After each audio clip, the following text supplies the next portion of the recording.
5 ওয়াক্ত নামাজ সুন্দরভাবে পড়বেন। রাত্রিবেলা 20 রাকাত পূর্ণ তারাবি রমজান মাস পুরা মাস পড়বেন। বলেন ইনশাআল্লাহ। পূর্ণ 20 রাকাত তারাবি। তারাবি শুধুই 20 রাকাত। তারাবি কয় রাকাত? না শুধুই 20 রাকাত। তারাবি কয় রাকাত? আমি যেমনি কইছি এমনি কর। শুধুই 20 রাকাত। বলেন কয় রাকাত? হ্যাঁ, তারাবি শুধুই 20 রাকাত। 8 রাকাত তারাবি হয় না, 12 রাকাত তারাবি হয় না, ওইটা নফল নামাজ, ওটা আলাদা নফল নামাজ। তারাবি শুধুই 20 রাকাত। বুঝছেন না? আপনি যদি বলেন অনেক হুজুরে তো কয় 8 রাকাত, তো আমি তো হুজুরে, আমি কইছি 20 রাকাত, তো উনারটা আপনার বুঝে ধরছে, আমারটা বুঝে ধরছে না কা? আমার অসুবিধা কিটা? না আমার কি কিটা, আমার অসুবিধা কিটা? সার্টিফিকেট না, আমার সার্টিফিকেটটি চাইবেন নিয়ে আইয়েন। আমি কি চুরি করে ফাঁস করছি নাকি? তো আমি কি বহন খাইয়ে বড় হয়েছি? কথা বলেন না কেন? তাইলে অতএব এই যুগ যুগ ধরে লক্ষ কোটি উলামায়ে কেরাম 1450 বছরের এই সিলসিলা হঠাৎ করে বিগড়ায় দিলে হবে না। এজন্য পূর্ণ 20 রাকাত তারাবি ইনশাআল্লাহ পড়বেন। বলেন ইনশাআল্লাহ, বলেন ইনশাআল্লাহ, বলেন ইনশাআল্লাহ। আল্লাহ আপনি তৌফিক দান করেন। হ্যাঁ, যদি কারো তর্ক করতে মন চায় আইসেন, আমি তর্ক করুম। হ্যাঁ, না মানে 8 রাকাত লইয়া 12 রাকাত লইয়া যদি কারো তর্ক করতে মন চায়, অসুবিধা কি? তর্কের জন্য আমি সময় দেব, বাকি আইসেন, আমি হুজুর পাঠাবো তর্ক লাগিয়া, অসুবিধা কি? কিন্তু এখন বললাম, এত রাত হয়ে গেছে, যেন লম্বা করে বলার সুযোগ নেই, এই জন্য বললাম, সুযোগও দিলাম। তর্ক করতে চাইলে আপনি কইরেন তর্ক, অসুবিধা কি? আমি সময় দেবো আপনার তর্কের। কিন্তু তারাবি পূর্ণ 20 রাকাত পড়বেন। সাহারির টাইমে উঠে 2 রাকাত, 4 রাকাত, 6 রাকাত, 8 রাকাত নফল নামাজ তাহাজ্জুদ পড়বেন। সারাদিন বেশি বেশি কালেমা শরীফের জিকির করবেন, ইস্তেগফার তওবা পড়বেন, আল্লাহর কাছে জান্নাত চাইবেন, জাহান্নাম থেকে পানাহ চাইবেন, খুব বেশি দোয়া করবেন। ইফতারের আগে, সেহরিতে, সারাদিনে সুযোগ থাকলে আল্লাহর ঘর জিয়ারত করবেন। রমজানে উমরা করলে, একটা উমরা রমজানে, আল্লাহ রাসূল সরাসরি বলছে রমজানের উমরা সরাসরি হজ্জের সমান সওয়াব। উমরাতুন ফি রমাদান তাদিলু হজ্জা। আরেক riwayat আছে মাই, আমার সাথে হজ্জের সমান, রাসূলের সাথে উমরা। আমি তো পরিষ্কার একটা কথা সবসময় বলি, এই বাপ, যেই চোখ মুমিনের, যেই চোখ সামর্থ্য থাকা সত্ত্বেও যেই চোখ কালো গিলাফ দেখে নাই কাবার, এই যেই চোখ মদিনার সবুজ গম্বুজ দেখে নাই, আরে বেটা তুমি দেখলা কি জীবনে?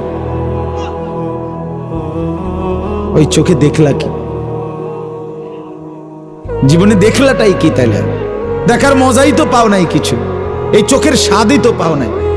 গত বছর এক উমরা সফরে রমজানে এক লোক বাংলাদেশি দৌড়াইয়া আমার কাছে আসছে, আইসাই আমারে জড়ায় ধইরা বলতেছে, হুজুর আমি এবারই প্রথম আল্লাহর ঘরে আসছি, এবং আসছি শুধু আপনার এক কথার কারণে। আমি বললাম মানে? কয়ে এই কথাইটা হুজুর, আমি বয়ানে শুনছি আপনি এই কথাইটা কইছেন যে যেই চোখ কালো গিলাফ দেখে নাই, মদিনার সবুজ গম্বুজ দেখে নাই, সে চোখ দেখলো কি? সে চোখ দেখার স্বাদে কি পাই, দেখার কি মজা পাই? এজন্য আল্লাহর ঘর দেখার স্বপ্ন দেখি, ঠিক আছে না? ইনশাআল্লাহ রাসূলুল্লাহ সাল্লাল্লাহু আলাইহি সাল্লামের রওজায়ে আতহারের সামনে দাঁড়াবার স্বপ্ন দেখি, আল্লাহ কবুল করেন। কোরআনুল কারীমের মধ্যে আছে আল্লাহ তাআলা বান্দার আমলের সৌন্দর্য দেখতে চান। কি দেখতে চান বলেন না?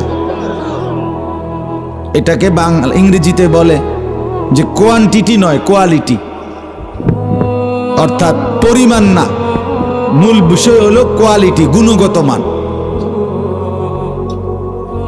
ঠিক আল্লাহ তাআলা বারবার এটা বলছেন, লিয়াবলুয়াকুম আইয়ুকুম আহসানু আমালা। আহসান, আহসান মানে আল্লাহ তাআলা বলেন আমি তোমাদেরকে হায়াত দিয়ে পরীক্ষা করছি, তোমাদের আমল কতটা সুন্দর।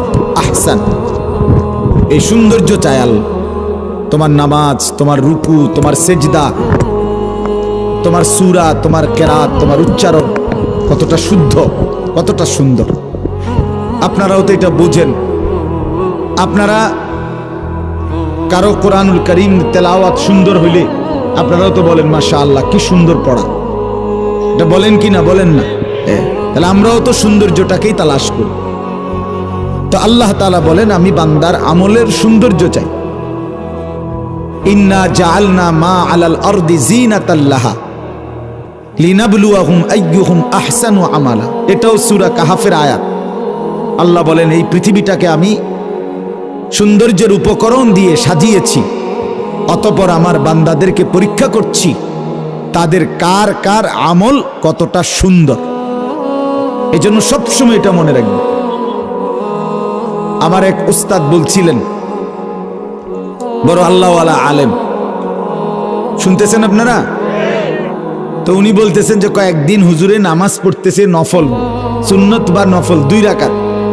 কয় যে আমি দেখলাম আমার পাশের জন, হুজুরে বলছেন আমার পাশের জন, আমি 2 রাকাত পড়তে পড়তে উনি নামাজ পড়ে ফেলছে 10 রাকাত। আরে কিও কয়? হুজুর বলেন যে আমি উনারে জিজ্ঞাসলাম যে চাচা আমি 2 রাকাত পড়তে পড়তে আপনি 10 রাকাত নামাজ কেমনে পড়ে লাইলেন? ওই লোক বলে হুজুর মনে কিছু নিয়েন না, আমি তো মুখস্থ পড়ি। কিভাবে পড়ে? মুখস্থ পড়ে। তো হুজুর তখন বললেন আরে কিও কন, তো আমি কি সাইয়া সাইয়া নি পড়ি? তাইলে আপনি যে এইভাবে এত দ্রুত মেশিনের মতো জাপানি মেশিনে 20 রাকাত পড়ে লাইলেন, এটা আসলে সৌন্দর্য হলো না। এটা সুন্দর হইল? আমার একদিন একজনে কইছে, বয়স্ক লোক, হুজুর আমরা তারাবির ইমাম, আল্লাহ মিলাইছে। আমি কি তা মানে কি? একদম টনটুন না হুজুর, কি টনটুন না হুজুর? আমি বললাম মানে কি থাক টনটুন না কি তা চাচা? 20 রাকাত যে পড়ায় 13 পাওয়া যায় না কোন সময় শেষ হয়। সূরা তারাবি মানে এইভাবে মেশিন ছাড়ে, একবার যে মেশিন দিছে 13 পায় না ওনার। তাহলে 20 রাকাত নামাজ পড়ার পরও যদি আপনার শরীরে 13ই না পান, তো বোঝা গেল ওটা কোনো নামাজ যত্নের সাথে সৌন্দর্য হয়ই নাই, এটা হয়ই নাই। বেটা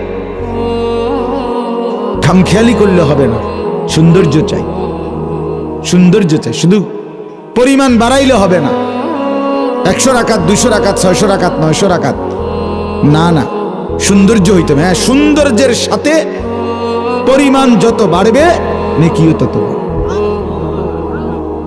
আমার শায়েখ আল্লামা মুফতি মুশতাকুর নবী সাহেব বলে যে মনে করেন আমাদের অনেক, আপনারাও বলবেন এটা, সবাই স্বীকৃতি দিবেন, অনেক মানুষের দেখবেন তাসবিহ পড়ে, মাঝ বয়সী মুরব্বী 33 বার সুবহানাল্লাহ, 33 বার আলহামদুলিল্লাহ, 34 বার আল্লাহু আকবার।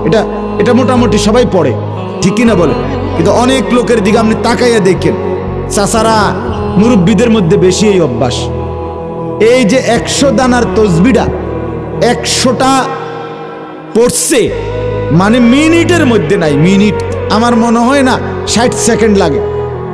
সুবহানাল্লাহ সুবহানাল্লাহ সুবহানাল্লাহ সুবহানাল্লাহ আলহামদুলিল্লাহ আল্লাহু আকবার আল্লাহু আকবার, শেষ, খালাস। হ্যাঁ শেষ। এটা কি? এটা কি কইলেন আপনি? এটা কি ধরনের তাসবিহ পড়লেন? আল্লাহ তাআলা রাসূলুল্লাহ সাল্লাল্লাহু আলাইহি ওয়াসাল্লাম এইভাবেই তাসবিহ পড়ছে। আপনি কল্পনা করেন তো, আপনার বিবেক কি বলে? আপনার একেবারে কোরআন সুন্নাহর দলিল পরে কইতেছে, আগে আপনি বিবেক কি কয়? এই বুঝি নবী তাসবিহ পড়ছে আলহামদুলিল্লাহ আলহামদুলিল্লাহ এইভাবে, তো আপনি দিলে মেশিনের মতো পড়েন, দিয়ে তো তাড়াহুড়া করেন কেন বলেন? এটা সুন্নাত না, এটা সৌন্দর্যময় না, বরং তাসবিহের সুন্নাত হলো প্রত্যেকটা উচ্চারণ করতে হবে এক নিঃশ্বাসে একবার। কয় নিঃশ্বাসে কয়বার? সুবহানাল্লাহ সুবহানাল্লাহ সুবহানাল্লাহ সুবহানাল্লাহ সুবহানাল্লাহ আলহামদুলিল্লাহ আলহামদুলিল্লাহ আল্লাহু আকবার, আল্লাহু আকবার, আল্লাহু আকবার। আমার হুজুর রে শায়েখকে একবার আমি বলছিলাম যে হুজুর এমনি তো সময় বেশি লাগে। হযরত আমাকে উত্তর দিছে, দারুণ উত্তর। বলছে মাওলানা সময় কি আপনার আব্বার? সময় আপনার বাপের? কথা বলেন না কেন? তো সময় কার? তো আল্লাহর দেওয়া সময় আল্লাহর নাম উচ্চারণের জন্য একটু বেশি ব্যবহার হইলে আপনার অসুবিধা কি? হ্যাঁ, আপনার সমস্যা কি? এই জন্য এটা খেয়াল করবেন। অনেক মানুষ, কথার প্রসঙ্গ আসছে দেখে বললাম, অনেক মানুষ 4 রাকাত সুন্নত পড়ে যে মেশিনের মতো। আরে কি আশ্চর্য কথা! ওড়ে কখন, সেজদা দেয় কখন, রুকু দেয় কখন। আমার কাছে মনে হয় তাব্বাত ইয়াদা কুল হু আল্লাহ, কুল আউযু বিরাব্বিল ফালাক, কুল আউযু বিরাব্বিন নাস, এই 4টা সূরা মনে আলগা ফইরা আইছে, রাইখা আইছে। আর এনে শুধু উড়ে আর নামে, উড়ে আর নামে। পরে মনে ফেরেশতারে দায়িত্ব দিছে চাচায় যে ফেরেশতা আমি যে আলগা সূরাটি ফইরা রাখছিলাম এডির লগে তুমি মিলাইয়া লইও, যেটার লগে যেটা খাড়ে। নাহলে এত তাড়াতাড়ি জাপানি মেশিন লাগাইলো 4 রাকাত নামাজ এত তাড়াতাড়ি শেষ হইবার কথা না। আর চায় না হইলে তো সম্ভব না। আশ্চর্য, এটা খামখেয়ালি। এই জন্য বাপ ওযু, গোসল, নামাজ, বন্দিগি, জিকির, তেলাওয়াত, রুকু, সেজদা, হর আমল, প্রত্যেকটা আমল ধীরে সুস্থে সৌন্দর্যের সাথে করা চাই। আপনাকে শিখতে হবে, আহসান শিখতে হবে, সৌন্দর্যময় বানাইতে হবে, খামখেয়ালি করলে হবে। 60 বছরে 2 রাকাত নামাজ সুন্দর করতে পারলেন না, কি করলেন? 60 বছরে 3 তাসবিহ সুন্দর করে পড়তে পারলেন না, তো কি শিখলেন আপনি? আপনি কি শিখলেন বলে? ইনসাফ কি বলে? আমাদের দেশে বলে, আমরা লাকসাম নাঙ্গলকোটের দিকে, দাদা কইছে বাইনতাম দান, বাইনতে আসি উদা দান। উদা দান বুঝেননি? কি রে কয়? ভিজা দান, ভিজা, ভিজা দান রে কয় উদা দান। উদা দান বাইন নাইলে মানে এই ঢেকির মধ্যে যতই আপনি ঢেকির মধ্যে কি করে বান্ধে, ও ভিজা ধান, ধানের থেকে চাল আলাদা হয় না। কথা বুঝেন নাই? এই জন্য এটা গুরুত্বপূর্ণ বিষয় যে আপনি শুধু উদাদান বানাইলে হইতো না। তার মানে আপনি ভুল, অশুদ্ধ, আপনার মন মতো আপনার ইবাদত করলেই হবে না। প্রতিনিয়ত আপনাকে সুন্দর করার চেষ্টা করতে হবে। ইবাদত, আমল, নামাজ, রোজা, ওযু, গোসল, জিকির, তেলাওয়াত সৌন্দর্য করার জন্য মৃত্যু পর্যন্ত চেষ্টা করা উচিত। এটার থেকে কেউ কোনোদিন অমুখাপেক্ষী হয় না। এই কথাটা খুব গুরুত্বপূর্ণ, মনে রাখবেন। বুঝছেন কিনা দেখেন। অর্থাৎ যত বড় আলেম হোক, নিজের আমল সুন্দর করার ক্ষেত্রে তৃপ্তি হওয়ার কোনো সুযোগ নাই যে না আমি এখন যেভাবে নামাজ পড়ি এত সুন্দর ওইটারে না, তাহলে তো এটা আপনি তৃপ্তি হয়ে গেলেন। কথা বোঝেন না আমার? না, এটা মুমিনের জন্য উচিত। বরং আপনাকে আরো সুন্দর করার, আরো সুন্দর করার, আরো দামি বানানোর চেষ্টা করুন, আরো চেষ্টা করতে হবে। আমার বাপ, খামখেয়ালি করবেন না। যে নামাজ পড়ে না সে তো পড়েই না, তাকেও বলা দরকার। যে তাসবিহ পড়ে না সে তো পড়েই না, যে জিকির করে না সে তো করে না। কিন্তু তাই বলে বহু মানুষে তো নামাজে পড়ে না, এই কারণে আপনি অশুদ্ধ পড়বেন নাকি? কথা বলেন না কেন?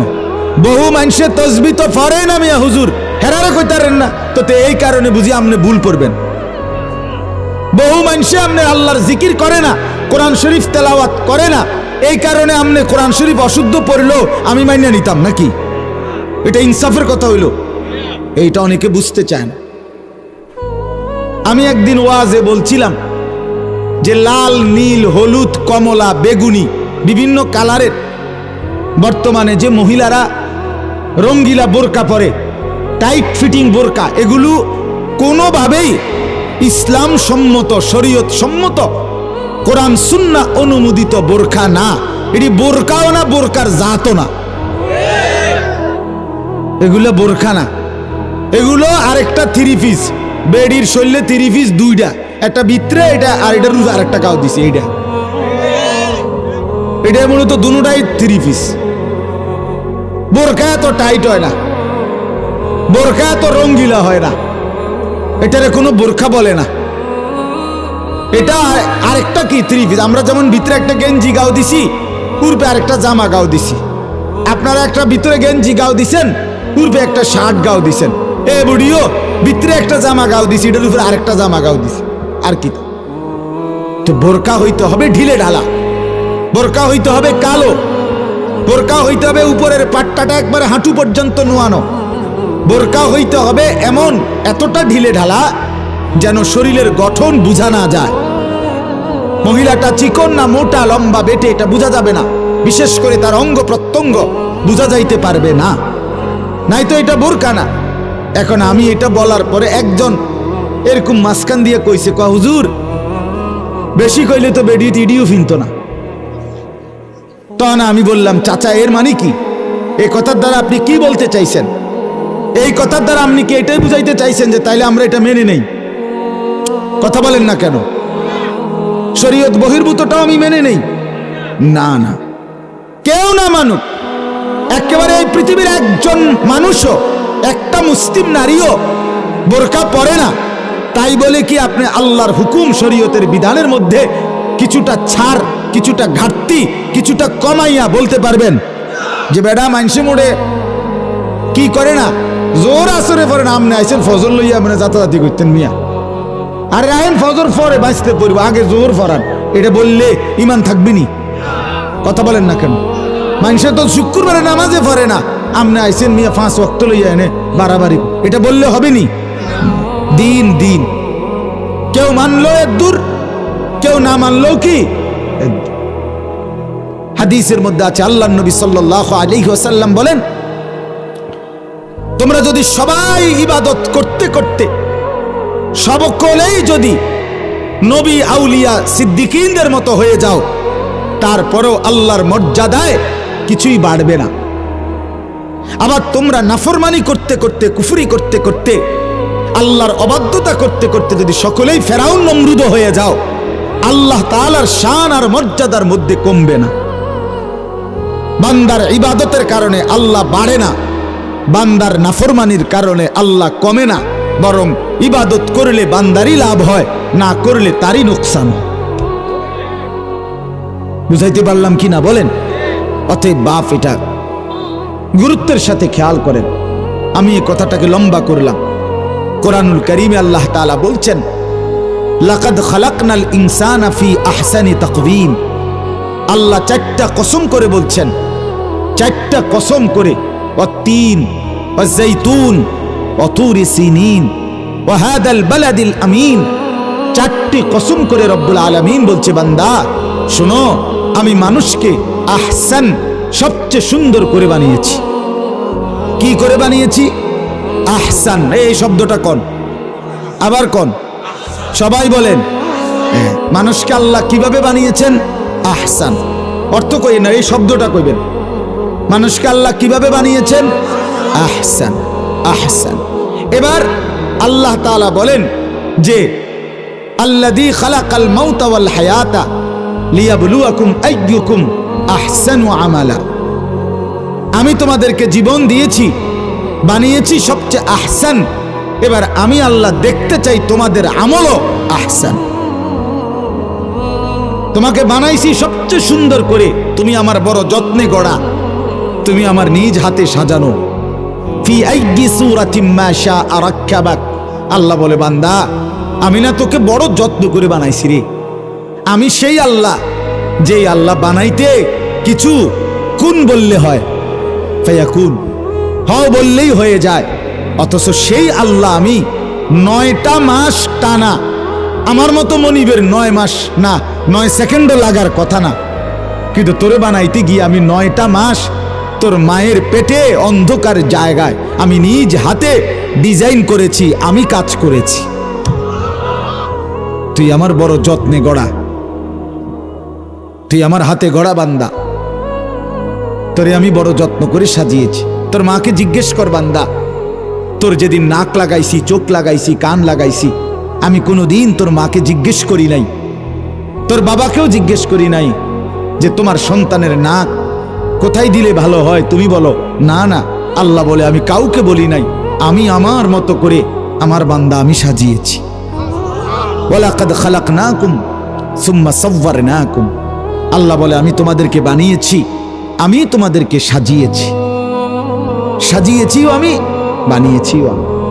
তো বাপ আল্লাহ তাআলা বড় আহসান করে বানাইছেন। আহসান বানাইছেন কিরকম? আর এখানে বললেন লিয়াবলুয়াকুম আইয়ুকুম আহসানু আমালা, আমি তোমাদের আমলটাও দেখতে চাই আহসান।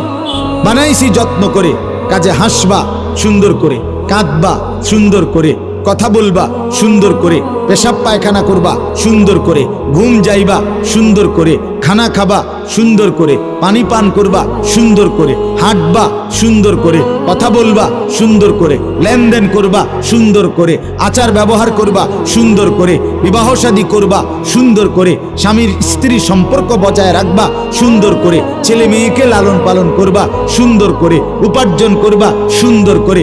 এই সব সুন্দর পাবা কোথায়? আমার রসুলের মধ্যে, কারণ তিনি আমার আহসান। হযরত হাসান ইবনে সাবিত রাদিয়াল্লাহু তাআলা আনহু বলেন, ওয়া আহসানু মিনকা লাম তারা কাত্তু আইনি, হে নবী আপনার চাইতে আহসান, সবচেয়ে সুন্দর আমার এই দুই নয়নে আমি আর কাউকে দেখি নাই। আপনি আহসান। লাকাদ কানা লাকুম ফি রাসূলিল্লাহি উসওয়াতুন হাসানা, হাসানা হাসানা। সুন্দর হাসি হাসবা, আমার বন্ধুকে দেখো। সুন্দর কাঁদবা, আমার বন্ধু দেখো। সুন্দর করে টয়লেট বাথরুম প্রয়োজন সারবা, আমার বন্ধুটা দেখো। সুন্দর করে খানা খাবা, আমার বন্ধুটা দেখো। সুন্দর করে কথা বলবা, বন্ধুটা দেখো। বন্ধু বলে যেভাবে, এটাই সুন্দর। বন্ধু আমার হাসলেও সুন্দর, বন্ধু আমার কাঁদলেও সুন্দর, বন্ধু আমার হাঁটলেও সুন্দর, বন্ধু আমার বসলেও সুন্দর। সুবহানাল্লাহ। বন্ধু কথা বললেও সুন্দর, বন্ধু চুপ থাকলেও সুন্দর। এজন্য আল্লাহ তাআলা আমাদেরকে বানিয়েছেন আহসান।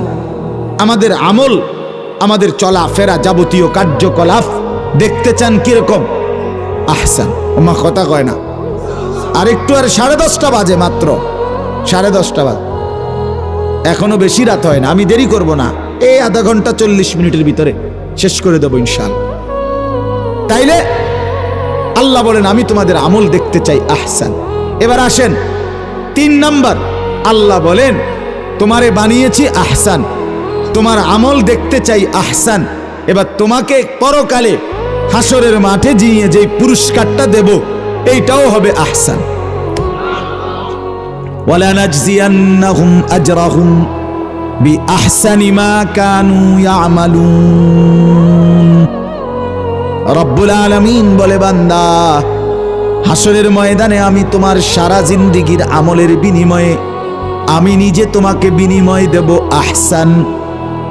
খুব সুন্দর। জান্নাতটা একটা নজর দেখবা, খুশিতে কলজা ফাটতে দেবে। আরে করছে কি রে, আরে বলে কি, হুজুররা কি কইছে, হুজুররা তো বুঝাইতেই পারে নাই, আন্দাজে করতে পারে না। এই যে লক্ষ লক্ষ আলেম ওলামা জান্নাতের যত বর্ণনা দেয়, খোদার কসম আল্লাহর নবী বলে দিছে, উম্মত এটি সব দেখবার পরে দেখবা বর্ণনার চাইতে সৌন্দর্য কোটি কোটি গুণ বেশি সুন্দর। কি কোন মৌলী সাহেব আপনি কিটা কইলেন?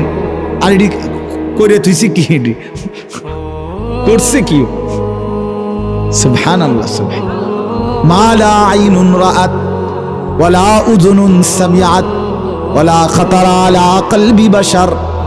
রব্বুল আলামিন বলে, আমার জান্নাতের সৌন্দর্য এমন যেটা আমার কোনো বান্দা চোখে দেখে নাই, কানে শুনে নাই, কোন অন্তর কল্পনাও করতে পারে নাই। তাহলে আমরা যেটা আমরা দেখি নাই, কল্পনাও করতে পারি না, সেটার সৌন্দর্য আর কদ্দুরে বলবো আমাদের এই দুর্বল জবান দিয়া? তাইলে এই 3টা কথা বললাম। আমাকে আল্লাহ বানিয়েছেন আহসান, আমার আমল হতে হবে আহসান, আমার পুরস্কার মিলবে আহসান। বলেন, আমাকে আল্লাহ বানিয়েছেন, আমার আমল হতে হবে আমার পুরস্কার মিলবে। এখন আহসানের মাপকাঠি মানে আমি আমার সব কিছু উঠা বসা চলা ফেরা আচরণ উচ্চারণ লেনদেন ঘর পরিবার আচার আচরণ সব কিছু বাজার ব্যবসা স্ত্রী সন্তান সংসার হাসি কান্না আনন্দ বেদনা সকল কিছুকে যদি সুন্দর আহসান বানাইতে চাই তো মাপকাঠিকে রাসূলুল্লাহ সাল্লাল্লাহু আলাইহি ওয়াসাল্লাম মানে একটা স্যাম্পল রাখবো লাগবে না আমি কোনটার মতো বানামু একটা নমুনা লাগবে কিনা বলেন না সেই নমুনাই মুহাম্মদুর রাসূলুল্লাহ সাল্লাল্লাহু আলাইহি ওয়াসাল্লাম। এজন্য এখানে কোনো বুদ্ধি বিবেক খাটাইলে সুন্দর না। এজন্য রাসূলুল্লাহর সুন্নাত বাদ দিয়ে যা কিছু এটা কখনোই আহসান নয়। এজন্য দস্তরখান আহসান ডাইনিং টেবিল আহসান নয়। এজন্য মেসওয়াক আহসান ব্রাশ টুথপেস্ট আহসান নয়, আহসান নয়। এজন্য দাড়িওয়ালা চেহারা এটাই আহসান, দাড়িবিহীন চেহারা আহসান নয়। এজন্য চারদিকের সমান চুল এটাই আহসান, সেলুনের ওই বিশ্রী কাটিং মুশরিকের এই কাটিং তোমরা যুবকরা যারা মাথার চুল রাখছো তুমি মনে করছো এটা খুব হ্যান্ডসাম খুব সুন্দর, ধোকা, তুমি বোকা, তুমি বেওকুফ, তোমারে ধোকা দিছে। তুমি নাফিতের কাছে ধরা খাইছো, তুমি সেলুনে গিয়া মার খাইছো, তুমি রাসূলুল্লাহ সাল্লাল্লাহু আলাইহি সাল্লামের সৌন্দর্য নেও নাই, সৌন্দর্য নেও নাই। অতএব আমরা এই কথাটা ইনশাআল্লাহ আমি বলছি আমাদের ইবাদত আমল যেন সুন্দর হয়। ওযু সুন্দর হইতে হবে, গোসল সুন্দর হইতে হবে, চলাফেরা সুন্দর হইতে হবে। এই যারা নেককার আছেন আলহামদুলিল্লাহ আপনারা প্রত্যেকেই বিবেকবান, যার কারণে এত রাত ঠান্ডার মধ্যে বসে আছেন। তার মানে আপনার এই বসে থাকা প্রমাণ করে আপনি আখিরাতকে নিয়ে ভাবেন, ঠিক না বলেন না কেন? মানে কি খামখেয়ালি করতে বন খাইতে নাইছেন না? তাহলে তার মানে এটাই প্রমাণ করে আপনার কলিজার ভিতরে আখিরাতের ফিকির আছে, কবরের ফিকির আছে, আপনি ভাবতেছেন কিছু আখিরাত নিয়ে। অতএব বন্ধু আমার, বাপ আমার, নওজোয়ান সাথীরা আমার মুরব্বী চাচারা, যেহেতু আপনি ভাবেনই আখিরাত, আপনি যেহেতু বোঝেন পরকাল, আপনি যেহেতু কবরকে ভয় পান আখিরাতকে ভয় পান, তাহলে আপনার আমার প্রত্যেকের ওযু গোসল নামাজ রোজা রুকু সেজদা দোয়া দুরুদ তাসবিহ তাহলিল সূরা কেরাত বাজার ব্যবসা আচার অনুষ্ঠান লেনদেন আরেকটু সুন্দর করার জন্য নিয়মিত হক্কানি রব্বানি উলামায়ে কেরামের কাছ থেকে পরামর্শ নেন, দেখান, বলান, শুনেন, তাদের থেকে গ্রহণ করেন, তাইলে আরো সুন্দর হবে। খামখেয়ালি করেন না আমার এই কথাটা, রাগও হইয়েন না। আমি অনুরোধ করছি চাচা, অনেক বুড়া মানুষ, মাঝ বয়সী মানুষের মধ্যে অহংকার। কোনো আলেমের কাছে কোনো ইমামের কাছে উনি একটা রুকুও দেখাইত না, উনারে জিজ্ঞা কইয়ে নামনে বলে চাচা আমনে তো 60 বছর চাই কদ্দুর আত্মাহিয়াতু হুজুর রে শুনান, চাই ভুল টুলো তো থাকতে পারে, হ্যাঁ এটা কদ্দুর ঠিক করেন, বেড়ায় আরো গার ফাঁক দিব। হ্যাঁ মিয়া লম্বা লম্বা কথা কন, কি বাতাসে বুড়ো হয়েছি না কিটা ইটানো অনজিঙ্গাল লাগবে? হ্যাঁ বাপরে, না না হ্যাঁ আমি একদিন একজনে বলছি আমার বাতাসে বুড়ো হয়েছি না, আমি না চাচা আপনি টাটকা রোদে বুড়ো হয়েছেন, বাতাসে না আপনার রোদে টাঙ্গাইয়া থইছে, এই জন্য আপনি বুড়ো হয়েছেন। এই জন্য বললাম এটা তো কোনো কথা না, এটা কি কোনো অহংকার বা দমক দাউনের কোনো বিষয় ছিল? এটা আপনাকে ভালোর জন্য বলছি, আপনার ভালোর জন্য। আপনি যদি ওই দিন আমি একটা বড় মাহফিলে গেছি, অনেক মানুষ, তো উনারা আমারে বলতেছে মাহফিলওয়ালারা যে হুজুর আপনি মুনাজাতটা একটু লম্বা করে করবেন, আমরা বিরিয়ানির প্যাকেট দিব সবাই।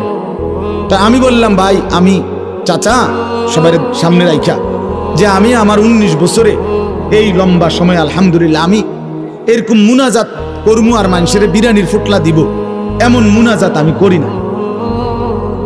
আমি দোয়া এটা সরাসরি ইবাদত, কথা বলে না, এই যে দোয়া করি আমরা এটা ইবাদত।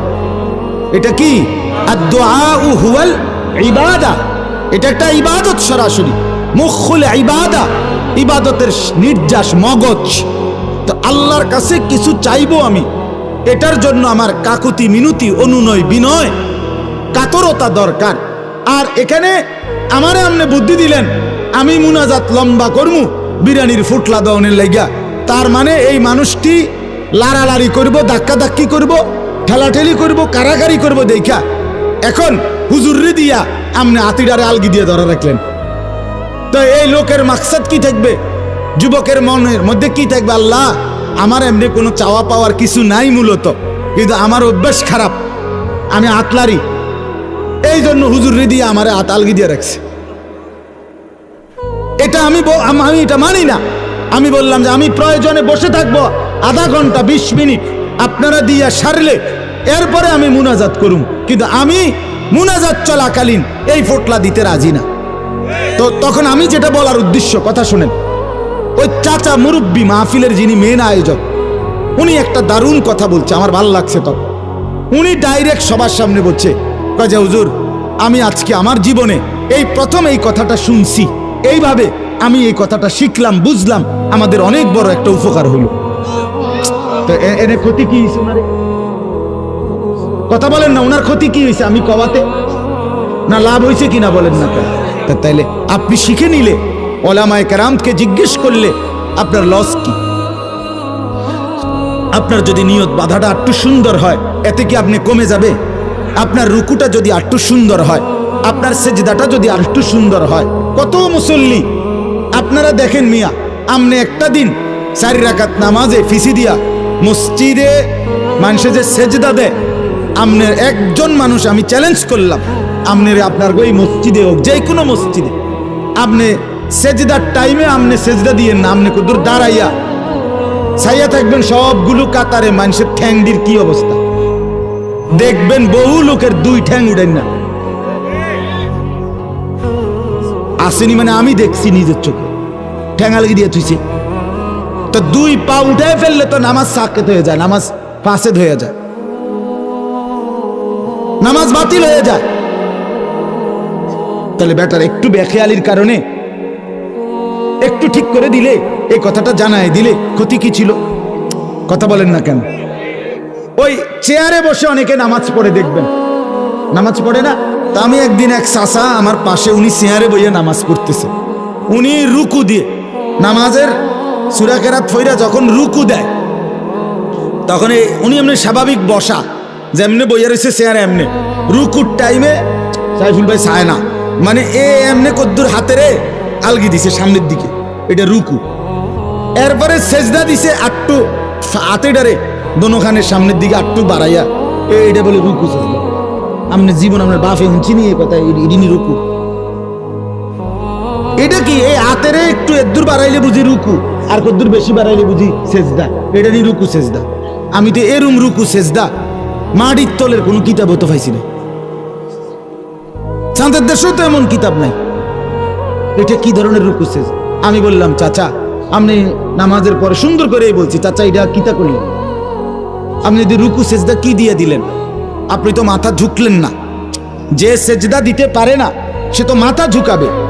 আরে কথা বোঝেন নাই, রুকুতে একটু কম ঝুঁকাবে, সেজদাতে তার চাইতে একটু কি করবে। তো আপনি যে হাতা কদ্দুর আফগান আর ফিরচান, মাথা যেমনে এমনে, তো এটা হইল নি। তো তাহলে এই লোকটা তো মনে মনে ভাবতেছে আমি নামাজ পড়তেছি, তো তার নামাজ কই? বলেন না বাপ।